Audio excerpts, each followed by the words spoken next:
En imágenes estamos viendo un chuletón riquísimo, como los que podemos tomar en las sidrerías de Astigarraga. La verdad es que solo de verlo entra hambre. Pues bien, quizás vamos a tener que empezar a olvidarnos de este manjar. ¿Por qué? Todos conocen ustedes el polémico vídeo que hemos podido ver hace un par de semanas en redes sociales del ministro de Consumo, Alberto Garzón. Un vídeo en el que decía que los españoles deberíamos de dejar de consumir tanta carne porque es mala para la salud y además contamina. La Organización Mundial de la Salud ha alertado del riesgo que tiene el consumo excesivo de carne roja y que puede traducirse en infartos, en diabetes y en otro tipo de enfermedades. El consumo excesivo de carne perjudica a nuestra salud y también al planeta. En efecto, las flatulencias de las vacas y las heces de los cerdos y sus piensos generan ya más contaminación que la de los coches, que la ganadería a nivel mundial representa ya el 14,5% de las emisiones de gases de efecto invernadero a la atmósfera. También os quiero hablar de la huella hídrica, es decir, del consumo de agua necesario para que podamos tener un trozo de carne encima de la mesa. No se trata solo del consumo de agua que hace la vaca durante su vida, sino también del que se requiere durante toda la cadena de valor. Cada kilo de carne de vaca requiere 15.000 litros de agua. Pues ya lo han visto, estas eran las palabras del ministro en ese vídeo en el que también se mostraba preocupado porque decía que en España consumimos más carne que en el resto de los países europeos. Hoy saludamos a Vicente Ferrer, es consultor y analista internacional. Arratsaldeon, Vicente, muy buenas tardes. ¿Qué tal, amigos? ¿Cómo estamos? Aquí desde Cartagena, Indias. En Cartagena de Indias es precisamente donde nuestro invitado de hoy, Vicente, hace su labor profesional. Enseguida vamos a tratar este asunto de bajar el consumo de carne, una carne que, por cierto, aquí en el País Vasco, sobre todo en la zona de Astigarraga, donde están todas las sidrerías, pues tiene muchísimo tirón, el chuletón que no falte nunca cuando nos vamos de Sagardotegui, pero lo cierto es que este vídeo ha traído como consecuencia noticias como esta que estamos viendo en imágenes. Es una noticia que publicaba el diario El Mundo que decía lo siguiente: del chuletón al bocata de saltamontes y a las lechugas hidropónicas. Así cambiará todo lo que comes en el año 2050. Mientras el país entero bromea sobre el chuletón gate del ministro Garzón, 400 startups españolas ya diseñan comida de mañana. Nuestro menú contendrá insectos, granos ancestrales, leche de laboratorio y la famosa hamburguesa vegana. Y es que esto de reducir el consumo de carne, Vicente, no es algo nuevo. Lo hemos comentado a micrófono cerrado y es que el foro de Davos y la propia página web del Foro Económico Mundial, pues ya tenemos algunos estudios, algunos papers que llaman precisamente que apuntan a esta dirección, a que hay que reducir el consumo de carne. Yo no sé, tú como analista internacional y como persona que trabaja precisamente en el mundo internacional, ¿le ves algún tipo de sentido a esta, no sé cómo llamarla, a esta idea de dejar de consumir carne? ¿Tiene alguna explicación lógica? Porque, por ejemplo, aquí en el País Vasco, donde comemos muchísima carne, tal y como decía yo al inicio, pues ha sido una noticia que no sé hasta qué punto va a poder tener buena aceptación. Bueno, obviamente, sin duda, tiene que responde a una estrategia, ¿no? A una estrategia que seguramente pues, la cosa iría hacia el control de un sector, el sector agropecuario, y seguramente a justificar que determinadas empresas que tengan determinada capacidad tecnológica o industrial sustituyan a las tradicionales cada vez que vas bajo control de los referencias, parámetros, ya sea de Bruselas y ya sea de los ámbitos internacionales supraestatales que controlan, ¿no? Es desde la ONU a los establecimientos de las instituciones, incluida la UE y la Bruselas, que controlan estos temas. Entonces, la cuestión aquí está que justificar que va a haber mucho más subvención, que va a haber más dinero público, más control del Estado. Los sectores quieren posiblemente finiquitar ya los sectores tradicionales para destruirlos y reconstruirlos, ¿no? Como el hombre nuevo, pero en el sector industrial a modo que sea todavía más controlable y todavía más accesible. Y claro, y además con el producto en sí, algo que se puede pues manejar con más productos que se puedan controlar de muchas formas, ¿no? Sí, claro, porque duda, en concreto, Vicente, perdona, en España hay mucha producción de carne. Decía yo que aquí en el País Vasco, de hecho, se consume muchísimo. Esto para la economía española puede suponer un guantazo, pero impresionante. Claro, eso es como la reconversión industrial, pues ahora tenemos la reconversión de sectores primarios y secundarios, pues porque tienen que reconvertir algo, ¿no? Y vas a pasarlo a un tamiz de control total y además de rehacerlo desde cero, tal como lo quieran diseñar. Esa es un poco la última, porque también, vamos a ver, el tema de la carne que produzca enfermedades, eso es un absurdo, ¿eh? Y si no, entre nuestra misma especie, somos sapiens, ¿no? Dejamos de ser sapiens sapiens, ahora solo somos homo sapiens, ¿no? Subimos de categoría a los neandertales y entonces somos homo sapiens. Bueno, pues los apenas 300.000 años que tiene nuestra especie, está más que demostrado que se llegó a esa especie, pues, lógicamente comiendo carne, ¿no? Eso tuvo incidencia directa, pues, tanto en el desarrollo cerebral como en el desarrollo de, pues, bueno, nuestras defensas biológicas. Es decir, es fundamental comer carne, como lo demuestra que los veganos normalmente tienen que tener una adición de vitaminas, ¿no? A no ser que el mismo producto se les introduzca y las lleve. O sea, no, eso desde el punto de vista médico no tiene excusa, es un absurdo. Y sin lugar a dudas es una estrategia para hacer una reconversión, no solamente como se hizo de tema de subvención, de lo que cada país, las cuotas X, sino en la naturaleza misma de esos sectores, ¿no?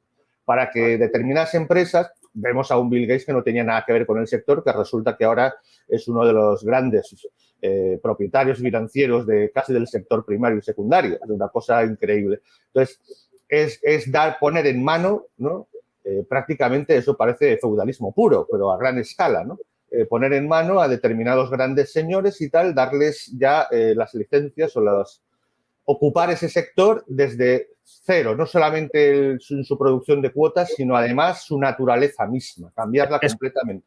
Es curioso, Vicente, precisamente que Bill Gates haya sido una de las personas que también, a través de diferentes fundaciones, ha estado financiando a los movimientos veganos, ¿no? Que cada vez tienen más fuerza. Hay cada vez más restaurantes veganos, hay cada vez más gente que se une. Pero fíjate, no es cuestión de que sea vegano, es cuestión porque ¿por qué no se evoluciona hacia, bueno, pues desarrollar la X de forma independiente, de forma espontánea misma de la sociedad, pues por marcarles caminos, determinados productos de vegetales o incluso la carne que no es carne, ¿para qué? Con insectos, el mismo plancton directamente, ¿no? ¿Por qué no hacer con plancton o con algas? Se pueden hacer formas de carne, ¿no? Es decir, eso, no crearla, no carne sintética de cultivo, de in vitro. ¿Y eso por qué?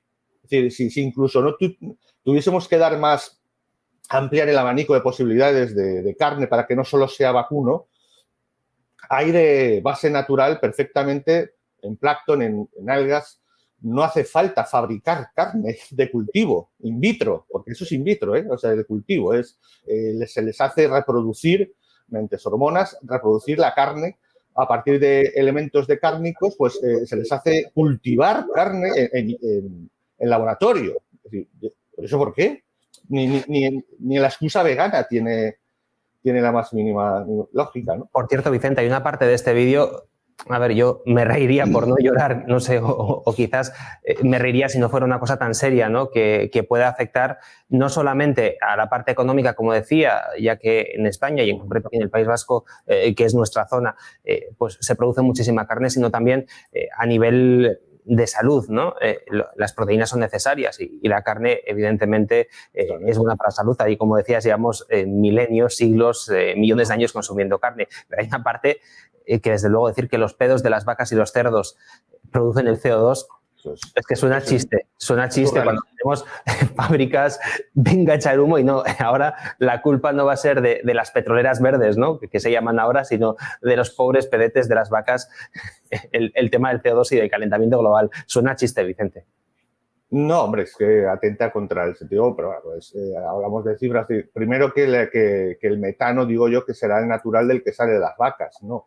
Es decir, pero ¿cuántos millones no tiene ningún sentido? Cualquier volcán, fumareta de un volcán, ya produce 10 veces más que todo el ganado del mundo mundial, ¿no?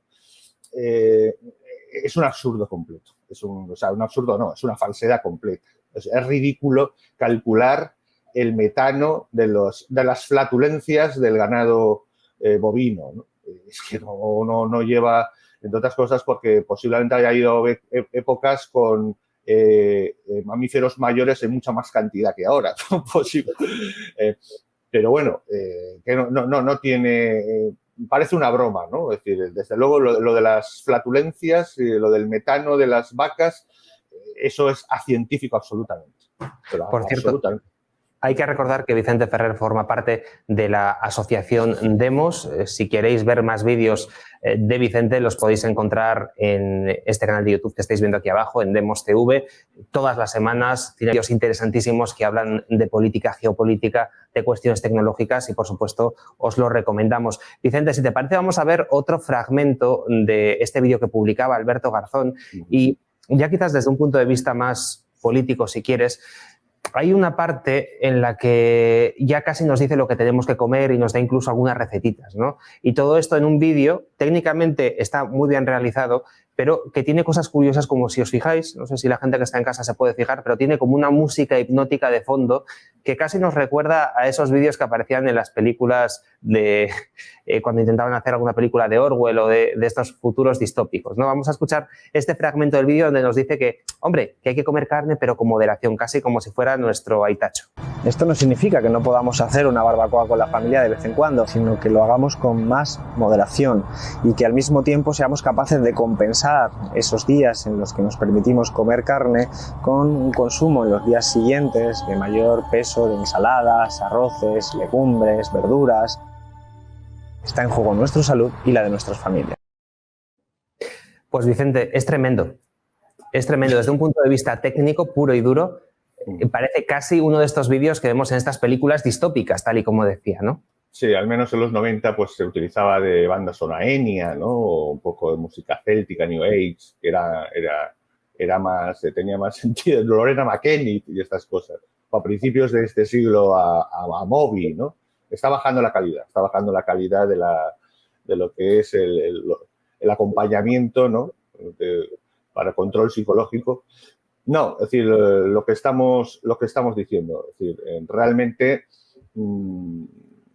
no tiene ningún sentido. El tema de la salud es un absurdo porque hay de sobra, bueno, fármacos, farmacología de sobra, y no solamente eso, sino solamente el tema de consumo.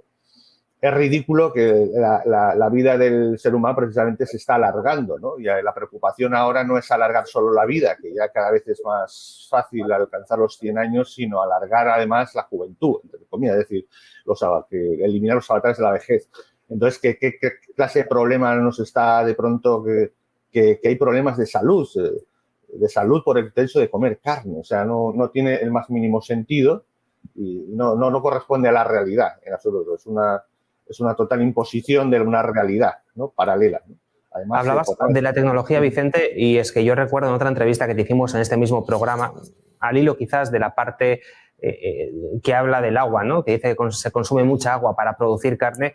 Vamos a poner las imágenes que nos trajiste en la última entrevista que te hicimos. Estamos viendo una depuradora que era capaz, con muy poquita tecnología, es una furgoneta, como ven, que era capaz de limpiar hasta el agua más sucia y más contaminada. No sé si tienen sentido estos mensajes diciendo que se contamina mucho, que hay que comer de determinada manera, cuando tú mismo nos dijiste que existe la tecnología para que un ser humano pueda sobrevivir con un solo vaso de agua, ¿no? Y que ahora nos estamos preocupando de estas cosas desde un punto de vista tecnológico, por decirlo de alguna manera, ya que tú trabajas, eres consultor, pero precisamente estás dentro del sector de las nuevas tecnologías, ¿no? Tu trabajo de consultor se centra ahí. No sé si tiene sentido todo este tipo de campañas. Obviamente es una completa falsedad, pero bueno, si lo cogemos en todo lo que acabas de exponer, todos los aspectos, las facetas.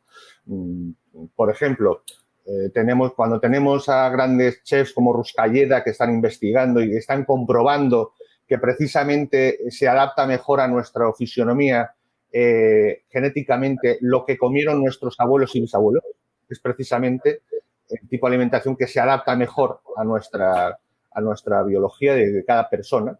O sea, cuando se está demostrando eso, resulta que nos amanecen con que cambiemos completamente formas y modos de alimentación.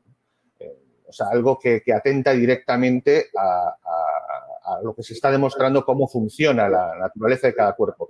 Luego está el agua. El agua, estamos hablando del planeta azul. O sea, es una cosa tan absurda y ridícula. O sea, estamos hablando de cerca de 1.400 kilómetros cúbicos de agua en el planeta, desde el cual dicen, no, es que de ¿cómo se llama esto? Dulce solo es el 2,5%. Sí, claro, pero bueno. Existen las desalinizadoras, ¿no? Que es algo, claro, que a veces se nos olvida.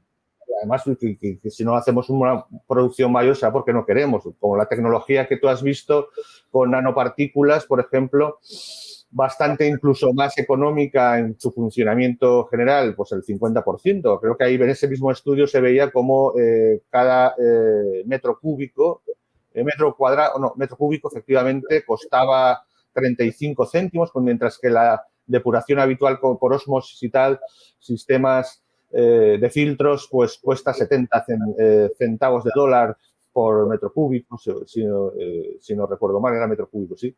Entonces, es el 50% y además con una capacidad de hemos visto aguas fecales e incluso aguas de tintes, ¿no? De residuos de tintes industriales, que es lo peor de lo peor. Vamos a poner esta imagen, Vicente, ahí la estamos viendo. Sí, exactamente. Puede alcanzar, como ves el resultado, por encima del 90% de pureza. Normalmente las aguas de las ciudades occidentales, pues por encima, la potabilidad está por encima del 40% y luego pues aguas extrañísimas como la de Madrid, que es la mejor de Europa, porque está rodeada de manantiales, de montañas, tiene una potabilización del 84-85% nivel de pureza. Pues bueno, esto produciría más del 90%. Quiere decir que solo con las aguas que tiramos ya tendríamos de sobra, pero es que no solamente eso, sino como tú dices, eso con una derivación tecnológica es obvio que tenemos toda el agua que queramos y más, con toda el agua salada, convertida. No tiene el más mínimo sentido. Si no se hace a gran escala es porque no se tiene una voluntad política para ello. Eso en cuanto al agua. O sea, es ridículo. Habrá que tocar quizás aquí, Vicente, muchos bolsillos y quizás este sea el problema. No nos queda mucho tiempo, Vicente, pero una última pregunta casi telegráfica. ¿Esto tú crees que va a colar, lo de no comer carne, en sitios como en el País Vasco? Que, por cierto, me has dicho que no has estado en San Sebastián, te tengo que invitar un día que vengas a comerte un buen chuletón a cualquier sidrería de Astigarraga.